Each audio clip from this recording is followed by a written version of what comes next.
And now we welcome in Adam Mares from DNVR. You can always find him on Twitter at Adam_Mares. One of the best in the business. We always say this. I think you are one of the smartest guys on the beat. And I'm not just gassing you up right now. I genuinely mean that. You got to check out Adam's work. And Adam, let's start with talking about Michael Malone's mentality. This team, he's a little bit worried about human nature setting in. Do you have any concern tomorrow that this team steps off the gas? I mean, I have full expectation and confidence in this team. They have stepped up and taken it seriously. Every time they've had a chance to close out at home, they've done so. So I think they'll be ready, but you said human nature. Right. That's exactly what you fear is, you know, do you take your foot off the gas just a little bit? But I think they're ready for this. When we talk about human nature, that kind of makes me think of Jamal Murray, playoff Maul. Okay. It's a different man. It's a different animal. What has impressed you most about Jamal Murray this postseason? Oh, this one's easy. It's the way he feels the game, his understanding of the game. He's always been a talented player, but this year I think the way that he has thought the details of the game have just been so impressive.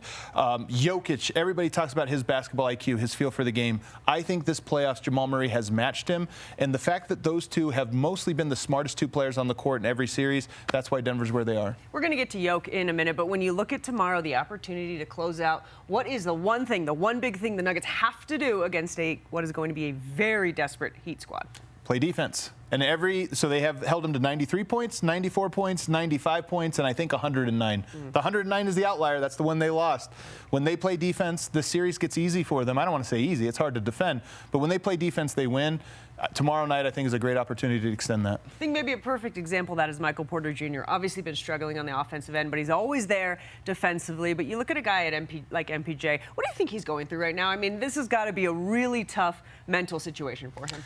There's no doubt about it. 3 back surgeries, 3 out of the last 6 years he's had to miss in basketball entirely. This year has been a prove-it year. He came back, he played phenomenally all the way up until the finals. This slump he's in has only been a week-long slump, but it's at the most important moment. I imagine he's contributed in other ways, and I think everybody has to kind of tip their hat that he's rebounded, he's defended, he's gotten stops, he's found ways to contribute, but you know he wants to have a game where the floodgates open from him from behind the arc. So I think Game 5 would be a perfect chance for that. I certainly think it would. That would be great. Let's talk about, oh man, Nikola Jokic. There's so many places to go with this guy, but I actually want to take it back to this summer, Adam. You went to Serbia. I did. What did you learn about Jokic that maybe you didn't know, that maybe showed you he would be in this moment right now?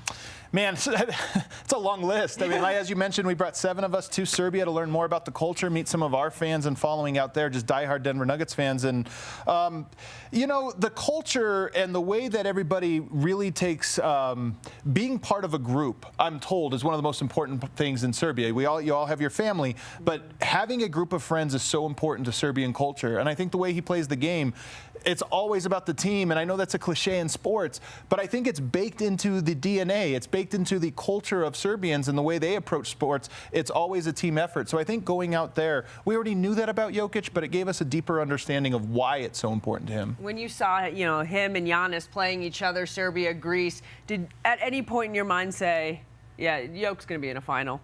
Watching that, or is it just the experience? Man, you know what? We've talked about this a lot. It feels magical that we went out there and we saw, as you mentioned, Nikola Jokic, Giannis Antetokounmpo, 2 of the best, maybe number 1, number 2 best players in the world going head-to-head in what was an important qualifying game for Team Serbia that they won. And I just remember the intensity of that game. The crowd was unbelievable. Nothing like we see here. Even at Ball Arena, I love it. It's great. The fans have been great. In Serbia, it was a whole other level. And the way he performed under that pressure, hitting such incredible shots in the clutch of that game and out-dueling Giannis, to me, I looked at it and I said, if the moment comes and he's in that position in the NBA Finals, I just know he'll be ready for it. Oh, man. I got chills just thinking about it. See, I had a feeling. Maybe it's because he went out there. Maybe that was the good juju. Let me ask you this. Who else? There's a lot of guys I think you could choose from. Has been the most important player outside of Nikola Jokic and Jamal Murray to the Nuggets right now in the NBA Finals?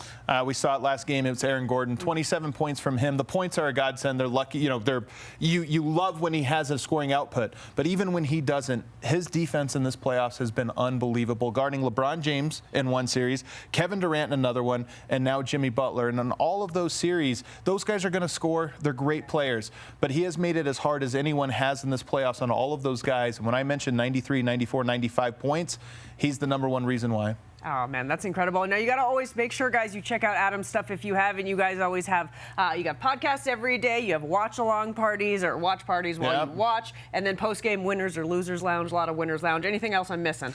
I don't think so. Tomorrow's the big one. So, of course, we're all excited for that. That'll be a big day for all of us, everybody in Denver. All right, Adam. Well, thank you so much for joining us. We appreciate it so much. Thanks so much.